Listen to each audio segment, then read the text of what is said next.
Welcome, everybody. Thank you so much for joining us this evening at Space Cowboy Books Online. Tonight, we are here to celebrate the release of Eccentric Orbits Volume 3, featuring 39 amazing speculative poets. We have a bunch of them reading here this evening. And without further delay, I am going to hand it over to Wendy Van Camp, the editor, to introduce our featured poets this evening. Thank you, John Paul. And first off, I'd like to thank Space Cowboy Books for hosting us. Very kind of you to offer and to run the launch for us. For those of you who don't know me, my name is Wendy Van Camp. I am the Poet Laureate of the City of Anaheim. I'm the SFPA Con Coordinator, but probably most importantly, I am also the editor of Eccentric Orbits. Eccentric Orbits is a speculative poetry anthology. It's an annual. This is our third year, and it just seems to be growing better and better with better quality poetry, more poets coming on board, and I can't be more proud of this current issue. I really think it's the best of the bunch, but who knows, as we go on, it might even get better yet. Anyway, tonight we are going to be having our second group of poets reading. If you're watching this from the YouTube channel, there is a part one. Part one was mainly our European poets because this is an international anthology. But part two is mainly our American and Canadian poets. We thought we'd spread out the time zone a little bit just to be kind to our European brothers and sisters. Anyway, we're going to go ahead and get started with readings. Each poet will read one of the poems that they submitted into the anthology. So you'll get to hear a little taste of what is in the book. And hopefully, if you like it, you'll find it on your local online retailer. First up is Richard Magahiz. And I probably just mangled your name. I apologize. But go ahead and introduce yourself to the audience and then read your selected poem. Thank you, Wendy. Yeah, my name is Richard Magahiz, and I have 3 poems in this fine anthology. 2 of them are sci-fi coup renge, and then I'm going to read the third one, which is a sort of a sequence. Its title is Antikythera issues a statement. Antikythera issues a statement. We were not always sunk here in the mire, encrusted with barnacles, garlands of weed between my teeth, cunning as those of a crocodile. Not solitary, but part of a sizable engine in bronze and artifice. The other pieces we presume scattered to the tides, sunk and buried. Each one a silty marvel of the world, fashioned to industry, but broken to keep a secret that we, therefore, will keep too. The millennia beneath the water have altered us, not just on the face like a distant phantasm, the airy world shimmering, irrelevant. How our cogs ache to mesh each by each again, in sweet reaction to transmit the load from Antares to Arcturus, the giant to the bear. Idle thought amongst the amphorae mellowed that rigid temper, far from war, from commerce, to return to ourself under glassy water. It pleases fate to break us, to inebriate us by dead weight massier than flat millennia, pins and pivots stopped. What we once meant, who can know? What do we mean now? Let them spend an equal spell amidst cold and time among polyps. At you above, wanting to prize out ancient occult hearts, we are not angry, only bemused you do not recognize us in you yourselves.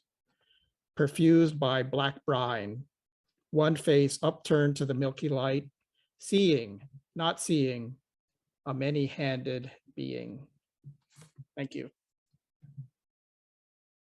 Oh, beautiful poem, Richard. Thank you for reading. Up next is going to be David, followed by Michael Hoffman.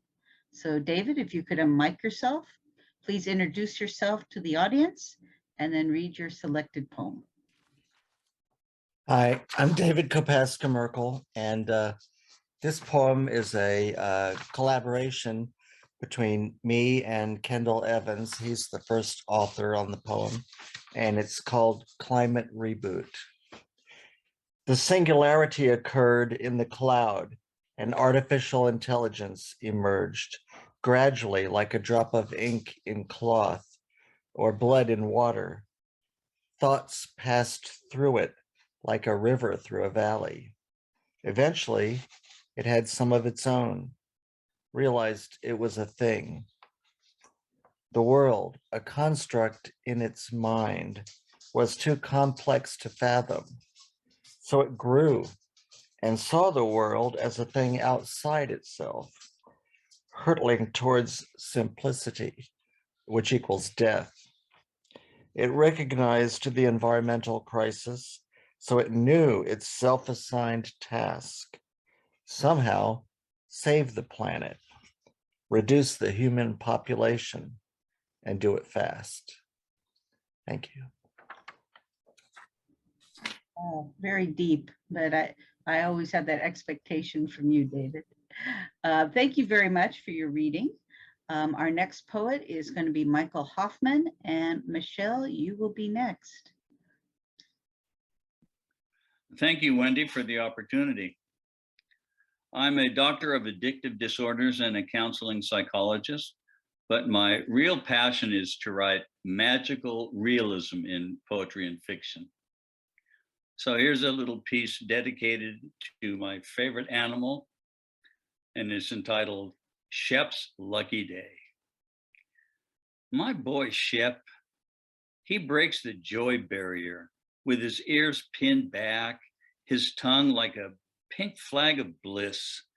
His strong paws barely touch the grass. As he sprints across that same elusive dove he has chased from time to time to time unending, ever since the first dog ever chased a bird. I try to follow him, but he leaps effortlessly into the air. He shape-shifts before my eyes, part animal, part angel. He's part my love. He's a lightning bolt of that pure, inexplicable joy we all wish to have. And poised in the wind, Shep cries out to the dove, "Take me with you. I have to see what's there on that other side." Then Shep looks down at me, his golden eyes shimmering and remembering how much he will miss our warm fireside at evening time, his soft bed on the patio. But his trusting eyes still implore me, "Is it okay if I go now, Master? Oh, please let me learn to fly." I can only stand there speechless as his scent fills the air, and he slowly fades from view because, of course, I know my boy Shep has left me. He has already gone into the light.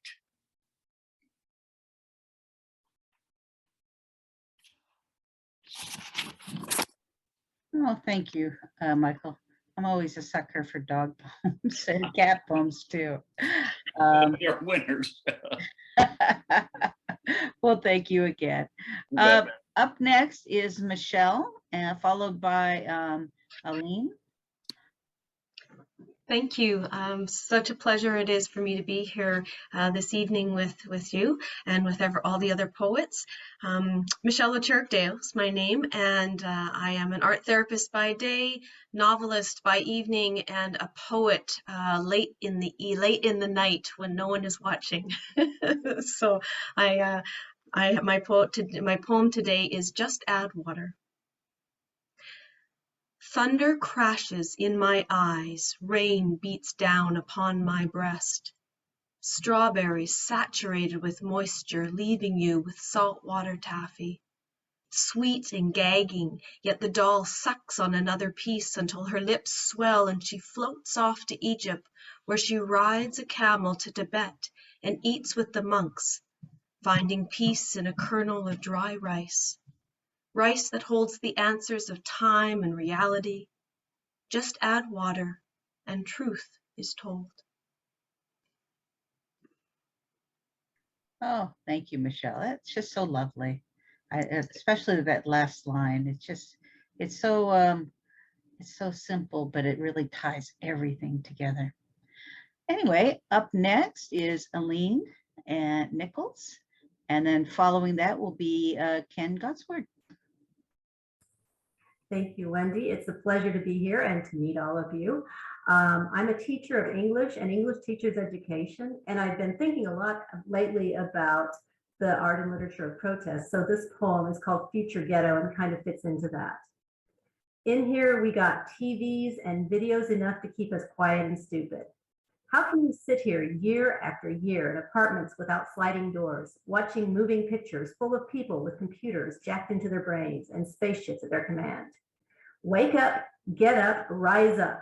Take back the cities and the jobs and the technology. Take back our futures. These endlessly moving pictures, the cheap dregs of yesterday's bourgeoisie, have drugged us into complacency. Aren't you tired of being hungry? Aren't you tired of being dull? Aren't you tired of being excluded from the strawberries and cream of our society? It's the width of a universe, this gap between the rich and the poor. Follow me. Tell them we won't live like this anymore. Thank you. Oh, thank you, Allene. That was really lovely. Up next is Ken Goudsward, followed by Deborah and Billie Dee. I don't know if you two will be reading together or separately, but I guess we'll find out. Meanwhile, Ken, you're up. All right, great. Well, I guess to introduce myself, by day, I'm a technical analyst for a health authority, and by night, I am a publisher, ufologist, and YouTuber, I guess, among other things, and poet. So my poem today is a Star Wars inspired poem titled Owen Lars, Mediocre Moisture Farmer, Terrible Gatekeeper. I should have been a better liar, a lot better, but it just didn't seem practical at the time. I'm sure I would have said, impossible. How can one stop the flow of all knowledge? But I should have tried. I should have lied. I should have kept him from it, away from the city, away from the spaceport, away from all the species not of this desert. But all is vanity, such hopes and regrets. Knowledge blows like the wind, like light, into even the outer rim, infecting simple farmers with crazy dreams. Oh, that was great, Ken. Being the Star Wars buff that I am, I always love your Star Wars poetry. That's cool. Anyway, coming up is Deborah and Billie Dee. The two of you submitted basically co-wrote a poem. Are you two going to read it together? Yes, we are. Oh, great. So I'm looking forward to hearing this. So Okay. Please go ahead and make sure you both introduce yourselves too. Right. So I'll start and then I'll let Billie introduce herself and then we'll read her poem. In the pandemic, it's been really fun to write collaborative work. And as a haiku poet, a speculative haiku poet, I really like that interaction. There's something about haiku that's got a connectiveness to us and it really works well.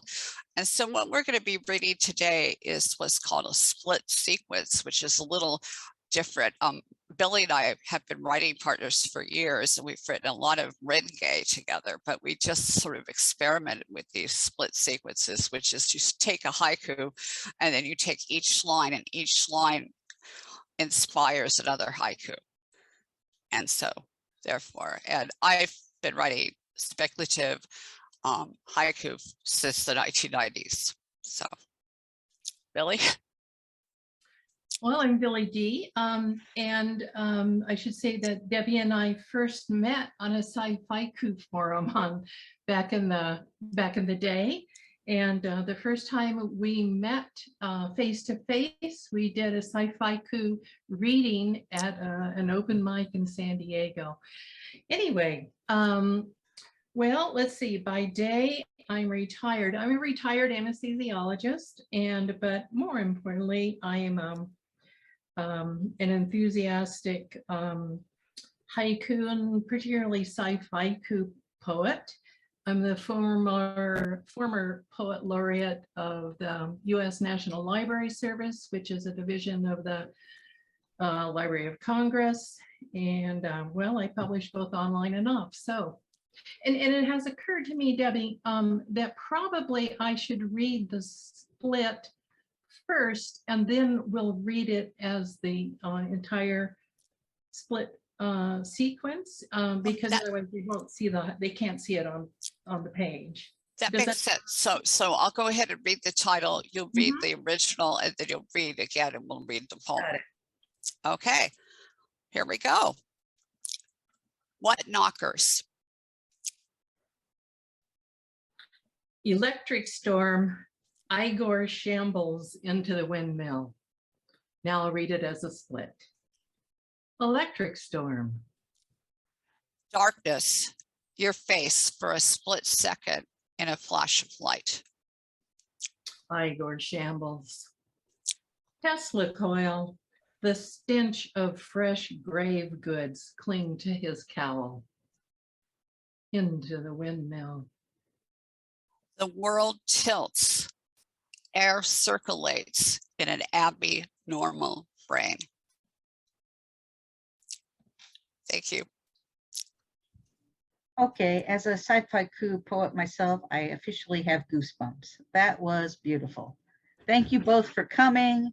Thank you for submitting to the anthology. Please come back. That's all I have to say about that. Well, anyway, this wraps up this program of our part 2 of the book launch. I want to thank all of you poets for coming. We really appreciate being able to see you in person and to hear your words. For those of you out in the audience, whether you're watching on YouTube or live, please know that Eccentric Orbits is available everywhere, from Amazon to Barnes & Noble to basically anywhere that you can get an online book. Space Cowboy Books also carries our book in your bookstore, so in his bookstore rather. So you might want to pick it up that way if you prefer getting your books from an indie source. Anyway, I've been your host, and I am the editor of Eccentric Orbits, Wendy Van Camp. Thank you all for being here, and I'll let Jean-Paul go ahead and do a close for us. Thank you all so much for joining us at Space Cowboy Books Online. It's wonderful to put faces to all these fabulous poets whose work I'm familiar with. Thank you so much, Wendy and Ken, for putting this fabulous book together. And we hope to see you next time. Thank you so much. Have a great night, everybody.